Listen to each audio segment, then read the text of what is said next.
வணக்கம். ஏர்போர்ட்டு திருச்சி. வெளிநாட்டிலிருந்து வந்தாலே மேயுறாங்க பிரிச்சு. நாங்க என்னதான் சொன்னாலும் விவரிச்சு எங்களை ஒரு மனுஷராவே பார்க்கறது இல்லைங்க மதிச்சு. ஏதோ கொல்லக்கூட்ட தலைவனையே பிடிச்சிட்டதா நினைச்சு கேள்வி மேல கேள்வி கேட்டு எடுக்கிறாங்க தொலைச்சி. நாங்க ஒன்னும் கொண்டு வரலையே லஞ்சம் வாங்கி பொழைச்சி. நாங்க ஒன்னும் கொண்டு வரலையே லஞ்சம் வாங்கி பொழைச்சி. சொந்த நாட்டில் பொழைக்க வக்கத்து போய் நடைபெணமா கிடக்குறவங்க அயல் நாட்டுல ஆண்டு கணக்கா அல்லும் பகலும் அயராது உழைச்சி.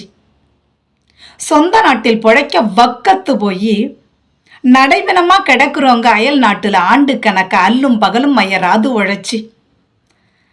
தூக்கத்தையும் ஏக்கத்தையும் துக்கத்துல ஒலிச்சு சாமத்துல முழிச்சு உதிரமும் சதிரமும் சற்றே சளைக்காமல் வேர்வைய சந்தனமா குளிச்சு பல நேரம் பசியால துடிச்சு சில நேரம் சிரிப்பைய விலை பேசி அழைச்சி அலைபேசி அழைப்புல ஆனந்தமா இருப்பது போல் நடிச்சு ஆசைகளை ஆஸ்தியாய் கரைச்சு கனவுகளை காற்றோடு களைச்சு கற்பனையை வேரோடு அழிச்சு கவலையும் கடமையும் மட்டுமே கடல் போல இதயத்தில் விரிச்சு உசுர பிசுறாம இறுக்கி பிடிச்சி எங்கள் வாழ்க்கை முழுவதையுமே வெளிநாட்டிலேயே தொலைச்சி பிரிவனும் வலிய கண்ணீரா வடிச்சு கொண்டு வாரம் ஐயா பூட்டு போட்டு பொட்டிக்குள்ள அடைச்சி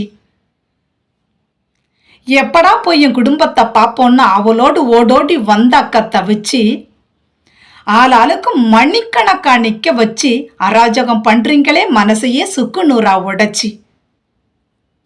எங்கள் இழப்புக்கு ஈடாக இவ்வையகத்தில் ஏதேனும் இருக்கான்னு சொல்லுங்கய்யா விலை மதிச்சு. எங்கள் இழப்புக்கு ஈடாக இவ்வையகத்தில் ஏதேனும் இருக்கான்னு சொல்லுங்கய்யா விலை மதிச்சு.